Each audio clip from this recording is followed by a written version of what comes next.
Имя достойного сына Якутии краеугольным камнем отмечает развитие филологии и фольклористики Саха.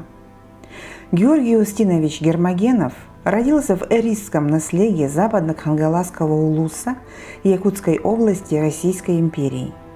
Юность его выпала на годы перестройки всего строя и уклада жизни якутского народа. Учился он в советской школе.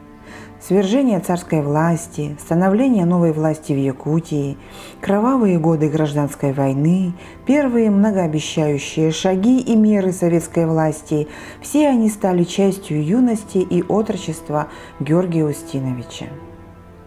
Трудовую деятельность он начал после окончания школы второй ступени в городе Якутске учителем якутского языка в городской школе. В 1928 году окончил Якутский педагогический техникум. В 1934 году Казанский государственный педагогический институт, аспирантуру при Львовском государственном университете и Институте фольклора Академии наук Украинской ССР. Его научным руководителем был знаменитый академик-востоковед Агафангел Ефимович Крымский, который начал свою научную деятельность еще в 90-х годах XIX столетия.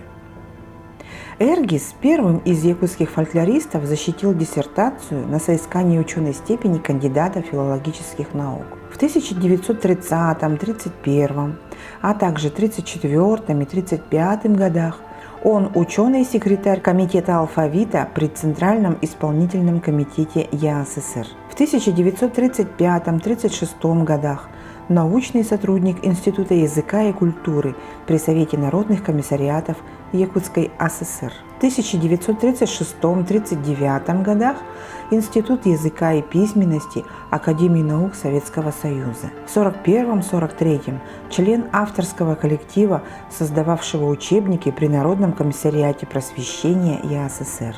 Ассистент Якутского педагогического института.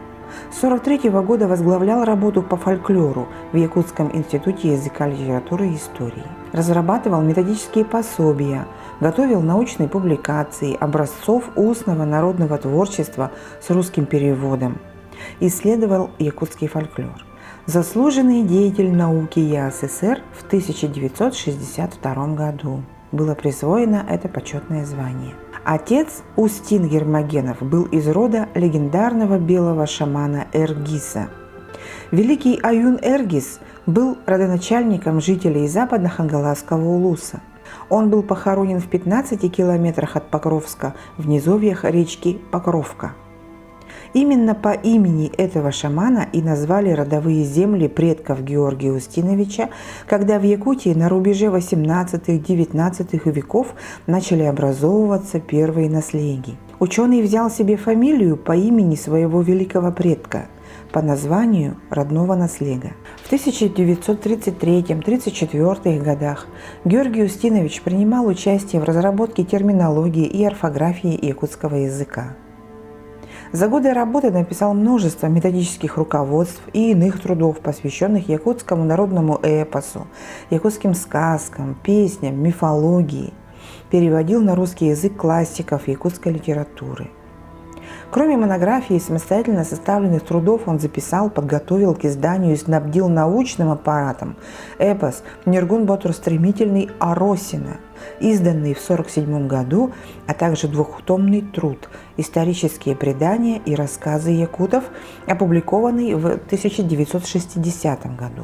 В 1990 году, когда открывался наш музей музыки и фольклора народов Якутии, организаторы Аиза Петровна Решетникова и Алла Константиновна Абрамова начали сбор музейных предметов по теме музея. Они обратились к вдове Михайловой Анне Власьевне с просьбой передать в новый музей личные вещи великого фольклориста, и она согласилась. Так личная библиотека перешла в Музей музыки и фольклора, составив ценную часть коллекции основного фонда под названием «Библиотека Эргиса». Это личная библиотека, собранная ученым-фольклористом. Она состоит из редких, ныне букинистических изданий и монографий известных ученых-фольклористов с дарственными надписями. Всего в коллекции 454 книги. Они находятся в своих родных шкафах. потертости книг, свидетельство скрупулезного изучения опыта предшественников, великих учителей, старших наставников. Георгий Устинович планомерно и целенаправленно проводил научную работу. Он собирал произведения устного народного творчества, переводил их на русский язык и готовил к изданию с полноценным научным аппаратом. Именно так, замечал ученый, появится возможность пропаганды духовного богатства якутского народа не только в рамках республики, но и по всей стране, по всему миру, и оно наряду с произведениями других народов станет объектом научного исследования, войдет в сокровищницу всей мировой культуры. Для этого он использовал немецкие и русские переводы Оттона Николаевича Бётлинга, Ивана Александровича Худякова, Сергея Васильевича Ястремского, словарь Эдуарда Карловича Пекарского, составленный на языке аланхо и фольклора. Многие годы он посвятил работе над аланхо Нюргун-Батур Стремительный, написанным от Константина Григорьевича Аросина, которое всегда выделял среди других. В 1947 году Георгий Устинович выпустил его отдельным изданием с параллельным русским переводом, разбив его на стихи, снабдив научными комментариями, словарем и примечаниями, написал вступительную статью. Эта книга явилась одним из первых научных изданий аланхо на 2 языках. В переводе Эргис постарался сохранить национальный колорит произведения, передать точное содержание и смысл якутских слов. Книга вызвала большой интерес в научной среде. Он подготовил к выпуску и издал ряд прекрасных книг, куда вошли лучшие образцы якутского фольклора. В 1960 году в Ленинграде вышли исторические предания и рассказы якутов в 2 частях. В 1964 и 1967 году двухтомник «Якутские сказки». После смерти ученого в течение 1977 по 1983 годы усилиями работников Института языка, литературы и истории увидели свет 4 книги «Якутские народные песни», которые коллектив авторов готовил под руководством Эргиса. Таким образом была выполнена программа «Минимум», о которой постоянно твердил ученый.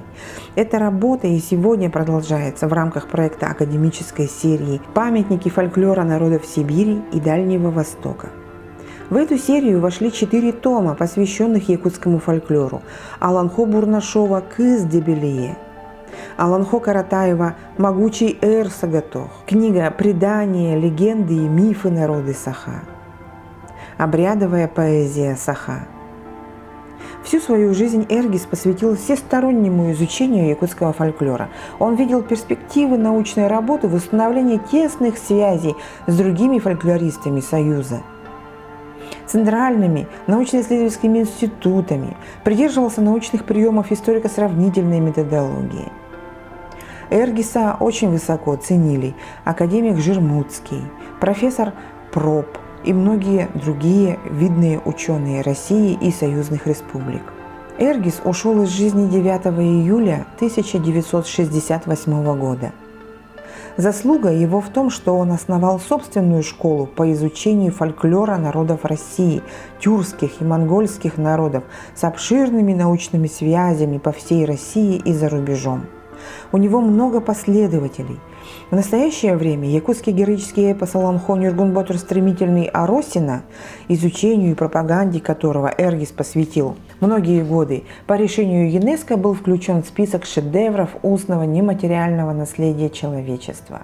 В 1964 по 1967 годы был издан первый крупный сборник якутских сказок в 2 томах с научным аппаратом, составленным Эргисом.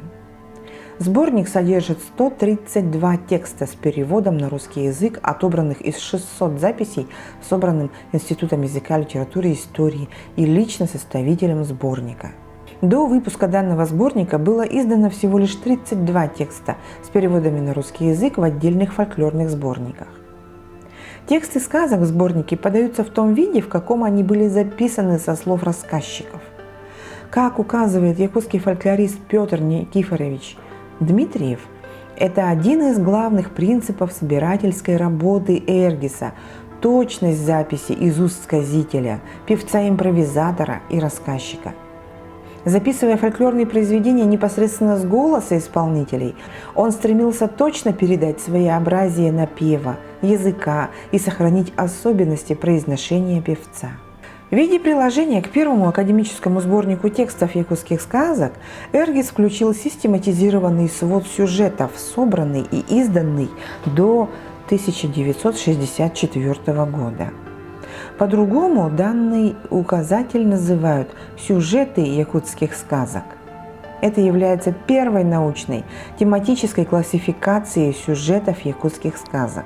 Общее количество сюжетных типов составляет 400. Автор систематизировал сюжеты якутских сказок на основе указателя Арне Андреева, бывшего в то время общепризнанным пособием для советских фольклористов. Все сюжеты якутских сказок в разделе разделены на 3 больших – сказки о животных, волшебно-фантастические и бытовые. Раздел волшебно-фантастических сказок состоит из 208 сюжетных типов, то есть является наиболее объемным из всех упомянутых разделов. Раздел «Сказки о животных» состоит из 78 сюжетных типов, а бытовые сказки и потешные рассказы составляют 112 сюжетных типов. Указатель сюжетов якутских сказок Эргиса на сегодняшний день является основной базой данных при изучении сказочных сюжетов, служит основным и единственным путеводителем для специалистов, интересующихся вопросами якутских сказок. В этом значимость вклада Эргиса в историю фольклористики. Фактически до начала XX века саха сохраняли свою религию.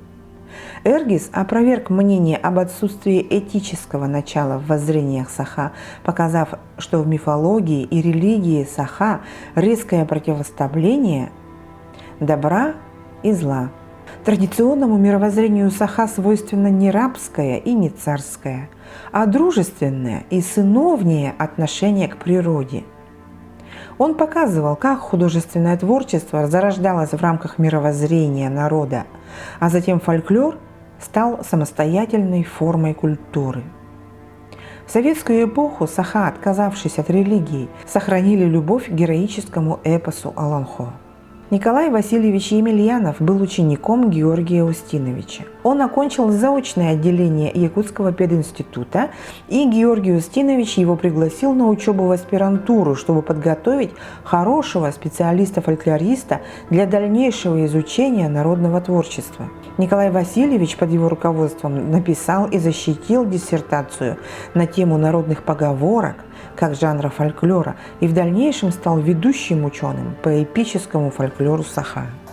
Архивариус Анастасия Лаврентьевна Новгородова проделала очень важную работу, упорядочила и систематизировала архивы и рукописные фонды Академии наук Якутии, привела в порядок громадный фольклорный фонд, более 1000 единиц хранения, охватывающие многие десятки тысяч листов.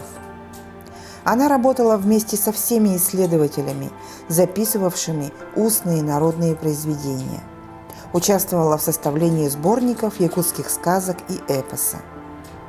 Фигура соратницы Георгия Устиновича была создана к ее 80-летию и в данное время находится в Музее музыки и фольклора народов Якутии.